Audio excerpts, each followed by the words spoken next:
जिल्हा न्यायालयानं 2 वर्षाची शिक्षा सुनावल्यानंतर कोकाटेंच्या नावानं अटक वॉरंटही जाहीर झालं आणि हायकोर्टानंही तात्काळ सुनावणीला नकार दिल्यानं कोणत्याही क्षणी आता कोकाटेंना अटक होऊ शकते। तर शिक्षा सुनावताच कोकाटे रुग्णालयात दाखल झाले। मात्र कायदा बघता कोकाटेंची आमदारकी जाणार हे निश्चित आहे। पाहूया TV9चा हा स्पेशल रिपोर्ट। अजित पवारांच्या राष्ट्रवादीचे मंत्री माणिकराव कोकाटे यांना कोणत्याही क्षणी अटक होऊ शकते। मुख्यमंत्री कोट्यातील सदनिका घोटाळा प्रकरणात सत्र न्यायालयानं 2 वर्षाची शिक्षा सुनावताच कोकाटे मुंबईतल्या लीलावती रुग्णालयामध्ये दाखल झाले।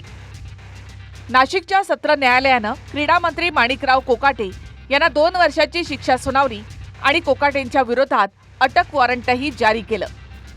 आता या निर्णयाच्या विरोधात कोकाटेंनी मुंबई हायकोर्टात धाव घेतली। मात्र कोकाटेंच्या अर्जावर हायकोर्टानं तात्काळ सुनावणी घेण्यास नकार दिला। आता सुनावणी शुक्रवारी आहे। त्यातच कोकाटेंनी हायकोर्टामध्ये अर्ज करताना अटकेपासून संरक्षण मागितलं नव्हतं। आता कायदा असा आहे की लोकप्रतिनिधी किंवा मंत्र्याला 2 वर्ष किंवा 2 वर्षापेक्षा अधिकची शिक्षा झाली असेल तर त्यांची आमदारकी रद्द होते। म्हणजेच आमदारकीवर टांगती तलवार तर आहेच, शिवाय कोणत्याही क्षणी अटकेची कारवाई होऊ शकते।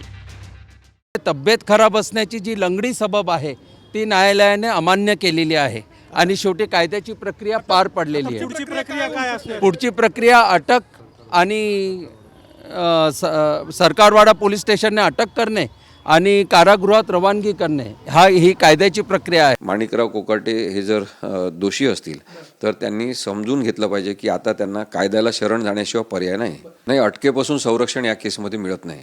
आज अटक केलीच पाहिजे जर हे सरकार कायदा मानणारं आहे, संविधानिक आहे आणि संविधानाचा सन्मान करणार आहे असं असेल तर माणिकराव कोकाटेंना आजच अटक केली पाहिजे। कायद्यानुसार अटक टळायलाच नको, म्हणजे अटक आत्ताच त्यांना झाली पाहिजे आणि त्यांना जेलमध्ये किंवा पोलीस कस्टडीमध्ये तिथे सुद्धा उपचार मिळू शकतात असं काही नाही, त्यांना उपचार मिळालेच पाहिजे। कारागृहामध्ये चांगले डॉक्टर असतात असं काही प्रश्न नाही, तर माणिकराव कोकाटेंनी घाबरू नये असं मला वाटतं।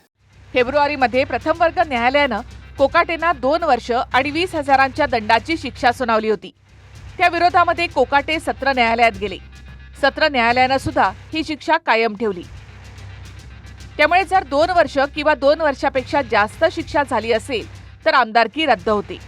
2023 मध्ये मानहानीच्या प्रकरणामध्ये सुरतच्या कोर्टानं राहुल गांधींना 2 वर्षाची शिक्षा सुनावली होती।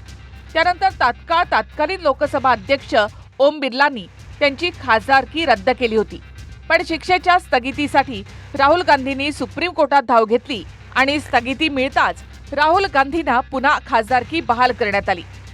डिसेंबर 2023 मध्ये नागपूर जिल्हा बँक घोटाळा प्रकरणात काँग्रेसच्या सुनील केदार यांना 5 वर्षाची शिक्षा झाली। त्यानंतर विधिमंडळाने तात्काळ त्यांची आमदारकी रद्द केली। त्यामुळे कोकाटेंच्या बाबतीत शुक्रवारच्या आधी विधिमंडळ निर्णय घेणार का हे पाहणं महत्त्वाचं आहे, कारण काँग्रेसच्या केदारांच्या बाबतीत विधिमंडळानं तडकाफडकी निर्णय घेतला होता। तर कोकाटेंची आमदारकीच रद्द झाल्यास मुख्यमंत्री कोकाटेंकडे मंत्रीपद सुद्धा ठेवणार नाहीत, कारण कोकाटेंचं खातं कोणाला द्यायचं ते सांगा अशी विचारणा फडणवीसांनी अजित पवारांना केल्याची माहिती आहे। एखाद्या सदस्याला जर 2 वर्षाची शिक्षा किंवा त्या अधिक शिक्षा झालेली असेल तर representation of people act section 4 प्रमाणे त्याला इमिडिएटली डिस्क्वालिफिकेशन त्याचं होतं। हायकोर्टाने त्याला पुढे ती केस पुढे ऐकण्याचा निर्णय घेतलेला आहे। त्यामुळे माणिकराव कोकाटे यांच्या विरुद्ध अटक वॉरंट सुद्धा जारी केले असे माझ्या कानावर आलं। आता ते अटकेला पात्र आहेत आणि त्यांचं सदस्यत्व सुद्धा जाऊ शकेल, कारण 2 वर्षाची शिक्षा त्यांना झालेली आहे। आता कोकाटेंचं नेमकं प्रकरण काय आहे ते पाहूया। 1995 मध्ये मुख्यमंत्र्यांच्या कोट्यातून 10% योजनेमधून 2 घरं त्यांनी मिळवली। आर्थिक दुर्बल घटकांसाठीच्या योजना असताना स्वतःचं घर नसल्याचं आणि उत्पन्न कमी असल्याचं दाखवून 2 घरं त्यांनी पदरात पाडून घेतली। बनावट कागदपत्रांच्या आधारे कोकाटेंनी घरं लाटल्याच्या विरोधात तत्कालीन मंत्री तुकाराम दिघोळे यांनी तक्रार केली। 1995 मध्ये तक्रार दाखल झाली आणि कोर्टामध्ये प्रकरण गेल्यावर याच वर्षी फेब्रुवारीमध्ये नाशिकच्या प्रथम वर्ग न्यायालयानं त्यांना 2 वर्षाची शिक्षा सुनावली। आता हीच शिक्षा जिल्हा सत्र न्यायालयानं सुद्धा कायम ठेवली। त्यामुळे कायद्यानुसार अटक आणि आमदारकी रद्द करण्याची मागणी विरोधक करतायत। कायदा असा म्हणतो की ज्याला 2 वर्षाची शिक्षा झालेली आहे त्याला आमदार, खासदार किंवा नगरपालिका, महानगरपालिका, जिल्हा परिषद असेल याचं सदस्य राहता येत नाही. तेव्हा कायद्याचा अपमान होणार नाही याची दक्षता देवेंद्र फडणवीस यांनी घ्यावी. मंत्र्यांना दोषी सिद्ध केलेले माननीय न्यायालयाने मंत्र्यांचं नैतिक कर्तव्य आहे.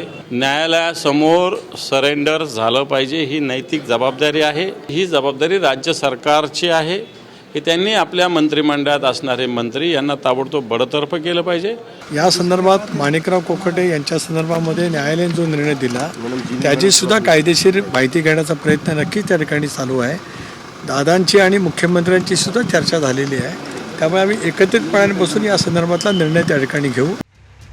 मंत्रिपद स्वीकारल्यापासूनच कोकाटे वादात अडकले. काही महिन्यांपूर्वी विधान परिषदेमध्ये रमी गेम खेळल्याचा आरोप त्यांच्यावर झाला. त्यानंतर मुख्यमंत्र्यांनी त्यांचं कृषी खातं बदलून क्रीडा खातं त्यांना दिलं. पण आता खोटी कागदपत्र दाखवून सदनिका लाटल्याच्या प्रकरणात कोर्टानं त्यांना दोषी सिद्ध केलंय. नाशिकहून चंदन पुजाधिकारी आणि पवन येवलेसह अक्षय मंकणी, TV9 मराठी, मुंबई.